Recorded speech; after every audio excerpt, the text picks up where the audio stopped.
అయితే bird flu వ్యాధి వల్ల కోళ్లు మృత్యువాత పడుతున్నట్లుగా అధికారులు చెప్పారు. తూర్పుగోదావరి జిల్లా పెరవలి మండలం కానూరులో, పశ్చిమ గోదావరి జిల్లా తణుకు మండలం వేల్పూర్ గ్రామంలో పౌల్ట్రీ ఫారాలకు చుట్టుపక్కల 10 కిలోమీటర్ల వరకు అధికారులు ప్రకటించారు. సెక్షన్ 144, 133 అమల్లో ఉంటుందని, ప్రజలెవరూ చికెన్ తినొద్దని తగిన జాగ్రత్తలు తీసుకోవాలని అధికారులు చెబుతున్నారు. అయితే ఇప్పటికే జరగాల్సిన నష్టం జరిగిపోయిందని, మళ్లీ తిరిగి కోళ్లను పెంచాలంటే సంవత్సరం పైన పడుతుందని, పౌల్ట్రీ రైతులకు కోలుకోలేని దెబ్బ తగిలిందని, గతంలో 2014, 2020 సంవత్సరంలో ఇలాంటి వైరస్ వల్లే కోళ్లు మృత్యువాత పడి నష్టం జరిగిందని పౌల్ట్రీ రైతులు వాపోయారు. ఇక అసోసియేషన్ కనీసం స్పందించడం లేదని, కోళ్లకు సోకిన వ్యాధిపై అసోసియేషన్ సభ్యులు ప్రభుత్వానికి నివేదిక సమర్పించి పౌల్ట్రీ రైతులకు న్యాయం చేయాలని, లేకపోతే రైతులకు కోట్లలో నష్టం జరుగుతుందని, పౌల్ట్రీ కూలీలకు ఉపాధి కరువు అవుతుందని, ప్రభుత్వం దీనిపై స్పందించి తగిన న్యాయం చేయాలని వారు కోరుతున్నారు.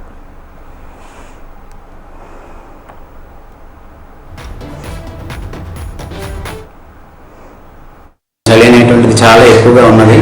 ఈవెన్ ఫిబ్రవరిలో కూడా మనం ఇంకా ఎక్కువగా అత్యల్ప ఉష్ణోగ్రతలు కూడా మనం నమోదు అవ్వడం వల్ల ఈ వైరస్ అనేటువంటిది జనరల్గా ఈ సీజన్లో వచ్చేటువంటి కుక్కర్ టెవులు కానీ, లేకపోతే కొరైజా కానీ, లేకపోతే సిఆర్డి, ఈ వ్యాధులు అనేటువంటి జనరల్గా వస్తూ ఉంటాయి.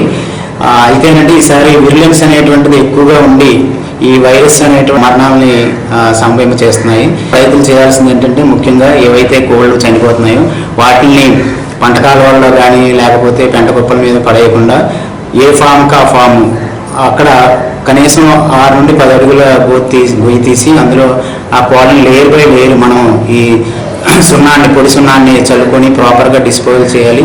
అలా చేసినట్లయితే అదేవిధంగా బతికున్న కోళ్ళ మీద కూడా కొన్ని డిస్ఇన్ఫెక్టెంట్స్ స్ప్రే చేయడం ద్వారా ఈ వ్యాధి అరికట్టడం జరుగుతుంది. ముఖ్యంగా డీప్ లీటర్ సిస్టమ్ ఫాలో అయ్యే వాళ్ళు, గ్రోయర్స్ పెంచి అమ్మే వాళ్ళలో అత్యధికంగా ఈ శానిటేషన్ అనేటువంటిది కొంచెం ఇబ్బంది కాబట్టి వాళ్ళు ప్రత్యేకమైనటువంటి చర్యలు తీసుకోవాలి. అదేవిధంగా బ్రతికున్న కోళ్ళకి ముఖ్యంగా ఏంటంటే ఈ చలికాలంలో ఇమ్యూనిటీ అనేటువంటిది డౌన్ అవ్వడం వల్ల, మిక్స్డ్ ఇన్ఫెక్షన్స్ ఉండడం వల్ల ఏమవుతుందంటే మరణాల శాతం అధికంగా ఉంది. అందువల్ల ఈ కోళ్ళ యొక్క ఇమ్యూనిటీ పెంచడానికి అవసరమైనటువంటి వైటమిన్ ఏ కానీ, లేకపోతే సెలీనియం అనేటువంటి మందులు, లేకపోతే హై ప్రోటీన్ డైట్ ఇవ్వడం ద్వారా కూడా కోళ్ళలో వ్యాధి నిరోధక శక్తి అనేటువంటిది పెంచి మన బర్డ్స్ యొక్క మరణాలను మనం తగ్గించడానికి అవకాశం ఉంటుంది.